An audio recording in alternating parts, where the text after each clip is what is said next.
আজ রবিবার, বাইরে মেঘলা, হালকা বৃষ্টি। সুমিত্রা একা একা বাজার থেকে ফিরলেন হাতে একটা কাপড়ের ব্যাগ নিয়ে। ভেতরে টাটকা কাঁচা ইলিশ, যার গন্ধ বাইরে থেকে বেশ পাওয়া যাচ্ছে। বাজারে ইলিশ মাছের উপরে ঝিলিক দেখে মনটা কেমন যেন নরম হয়ে গিয়েছিল সুমিত্রার। দাম জিজ্ঞেস করতেই বলে দিল 1200। ছেলেটার ভালো চাকরির পর টাকা পয়সা মোটামুটি হাতে ভালোই থাকে, কিন্তু তাতেই বাকি নিজের জন্য 1200 টাকা খরচ করা যায়? এই প্রশ্ন করতে করতেই মাছওয়ালা ঠিক গুছিয়ে দিল ইলিশ মাছ। সামনে দাঁড়িয়ে মাছ কাটা দেখতে দেখতে সুমিত্রা আদেশের গলায় বললেন, ভাই পেটিগুলো বড় রেখো কিন। তাড়াতাড়ি বাড়ি ফিরে মাছ ধুয়ে গ্যাস জ্বালালেন সুমিত্রা। সর্ষে বাটা, কাঁচা লঙ্কা আর সর্ষের তেলে মাছগুলো চেপে দিয়ে ঢাকনা দিলেন কড়াইয়ে। একটা সময় ছিল এই ইলিশের গন্ধে ছুটে আসতো গোটা পরিবার। স্বামী ছেলে সবাই হাসতে হাসতে বসতো খাওয়ার টেবিলে। ইলিশ মানে বাড়িতে গম গমে পরিবেশ। মাছ ভাজা, মাছের তেল আর সর্ষের ঝোল, সবার দুটো করে। রান্নার সময় নিজেরটা দেখে রাখলেও শেষ পাতে খেতে বসে সুমিত্রার পাতে জুটতো ইলিশের মাথা ভাজা আর ঝোলের ভাগে একটা লেজা বা কাঁটাওয়ালা গাদা। কিছুতেই হিসেব মেলাতে পারতেন না সুমিত্রা। শাশুড়ি, দেওর, স্বামী, ছেলে সবার পর হয়তো ওইটুকুই থাকার কথা ছিল। কেউ কখনো না করেনি সুমিত্রাকে, কিন্তু শিখিয়েছিল। শাশুড়ি, মা, এরা অনেক কিছু শিখিয়েছিল সুমিত্রা। ছোটবেলা থেকেই দেখে এসেছে বাড়িতে যে কোনো মাছের বড় এবং ভালো পিসগুলো যেত বাবা আর দাদার পাতে। সুমিত্রা মাকেও কখনো খেতে দেখেনি।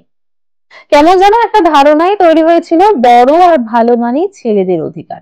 না, এটা ছেলেদের তৈরি করে মোটেই নয়, এটা মেয়েদের উদার মনের পরিচয়, খানিকটা ন্যাকাও। তারপর বড় হয়ে বিয়ে হলো। বৌভাতের দিন সকালে বড় বড় মাছের পিস দেখে খানিকটা লজ্জায় পেয়েছিলেন সুমিত্রা। খুঁটে খেয়ে তুলে দিয়েছিলেন পাশে বসে থাকা ননদ দেওরদের। কিন্তু পরে বুঝলেন ওটা অতিথি আপ্যায়নের অংশ ছিল মাত্র।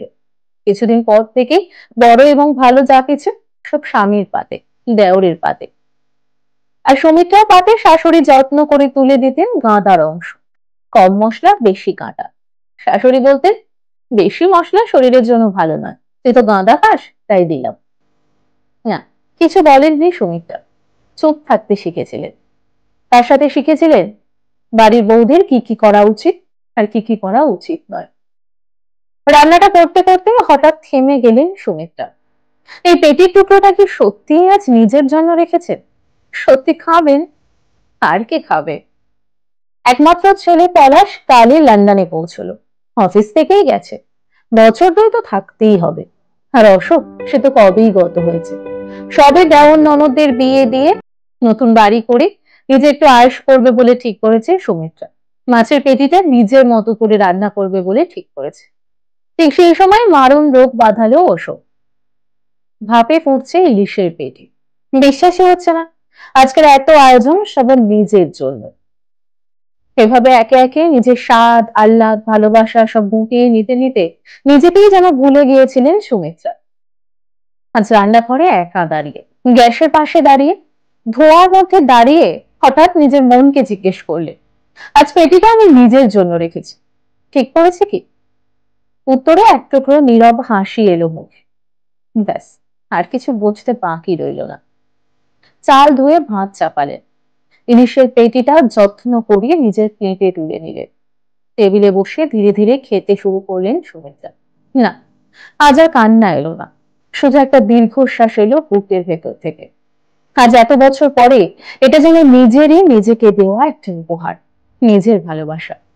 এই পেটির টুকরোটা আজ কেবল মাছ নয়, এটা একটা জীবনের গল্প, যেখানে দেখা যায় একজন নারী সারা জীবন চুপ থেকেছে, নিজেকে অন্যদের পেছনে রেখেছে। আজ এই এক টুকরো পেটি তার নিজের অধিকার, নিজের পছন্দ, নিজের কথাটুকু, যা তিনি এতদিন মুখে বলতে পারেননি। এই গল্প শুধু ইলিশ মাছের গল্প নয়, এটা এমন একটা গল্প যেখানে দেখা যায় অনেক নারী তার ছোট ছোট ইচ্ছে, স্বাদ, ভালোবাসা সব চুপচাপ সংসারের চাপে হারিয়ে ফেলেন।